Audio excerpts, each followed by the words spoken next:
గాడిద కష్టానికన్నా నెమలి నాట్యానికి విలువ ఎక్కువని ఈ రోజుల్లో కష్టపడే మనుషులకి అసలు విలువే లేదు. మాయ మాటలు చెప్పేసి అందరిని వలలో వేసుకుంటారు చూసారా, అలాంటి వాళ్ళకే ఈ జనాలు ఎక్కువ వాల్యూ ఇస్తున్నారు.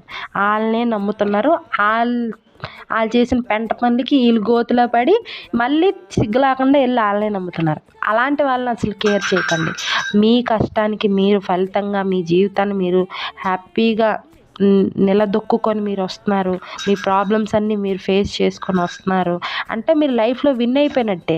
ఎవరి దగ్గర ఒక రూపాయి చేయి చాచి అడగకుండా మీ బతుకేదో మీరు బతుకుతున్నారు. మీ డబ్బులు మీరు సంపాదించుకొని మీ పిల్ల పాపల్ని మీ ఇంటిని మీరు నడిపించుకుంటున్నారంటే మీరు ఇంక జీవితంలో గెలిచినట్టే.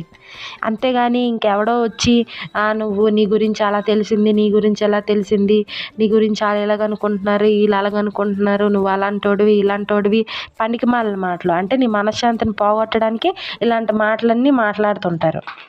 అవును, నిజంగా నా లైఫ్లో నేను అనుభవించునే చెప్తున్నాను. నేను కష్టాల్లో ఉన్నప్పుడు ఎవ్వరూ మాకు రూపాయి సాయం చేయలేదు. మేము హ్యాపీగా ఉన్నప్పుడు మాత్రం వచ్చి మంచి పని చేసావు, ఇలా చేసావు, అలా చేసావని చాలా మాటలు మాతోని హ్యాపీగా మాట్లాడారు. అలాంటి నేను కేర్ చేయను. ఏదో పొగిడేశారని చెప్పేసి నేను కొండలు ఎక్కిపోను అనమాట.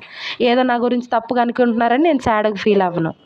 మీరు కూడా నాలాగే ఎవ్వరు ఏమనుకున్నా మీకు అనవసరం. మీ లైఫ్ మీరు ఎలా ముందుకు తీసుకెళ్ళాలి, ఒక్క నిమిషం కూడా వేస్ట్ కాకుండా మీ లైఫ్ని మీ తెలివితేటల్ని పనికిరాని ఆటల మీద కాకుండా పనికొచ్చే ఆటల మీద మొదలు పెట్టండి. ఇప్పుడు నేనే ఉన్నాను ఎగ్జాంపుల్.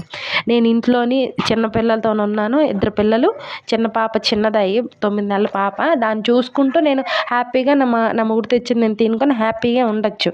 కానీ ఇంకా నాకు నాకు ఇంత పని ఉన్నా నా పని చేసుకొని కూడా ఇంకా నాకు టైం మిగిలిపోతుంది అని చెప్పి నేను ఈ యూట్యూబ్లో వీడియోస్ చేయడం, ఇన్స్టాగ్రామ్లో వీడియోస్ చేయడం, నా సంతోషం కొద్దీ నేను ఈ బట్టలు కుట్టుకోవడం, ఎవరైనా ఇవన్నీ ఇస్తే రిపేర్ బట్టలు, ఇవన్నీ నేను మొగమాట పడకుండా నేను చక్కగా హ్యాపీగా నా పని నేను చేసుకుంటున్నాను. ఒక్క నిమిషం కూడా వేస్ట్ కాకూడదని నేను ఎప్పుడు ఆలోచిస్తుంటాను. మా చిన్న పాప పడుకుండిపోతే నేను ఇంకా వీడియో ఎడిట్ చేసుకోవడం, వాయిస్ ఓవర్లు ఇచ్చుకోవడం అలాంటివి చేస్తూ ఉంటాను.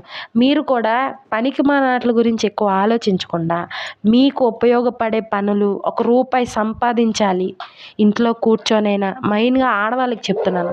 ఈ 25 నుంచి 35 సంవత్సరాల్లో ఆడవాళ్ళు ఉంటారు కదా, వాళ్ళ గురించి చెప్తున్నాను. 35 కన్నా ఎక్కువ ఉన్నా పర్వాలేదు, మీలో స్టామినా ఉందంటే ఏ ఏజ్కి పని చేయడానికైతే ఏజ్ లిమిట్ లేదు. మీకు నచ్చిన పని చేసుకొని హ్యాపీగా ఉండండి. ఎవరి గురించి ఆలోచించద్దు, సరేనా? వీడియో చూసి వెళ్ళిపోకుండా లైక్ చేయండి, నచ్చితే సబ్స్క్రైబ్ చేసుకోండి. Thank you for watching. Bye bye.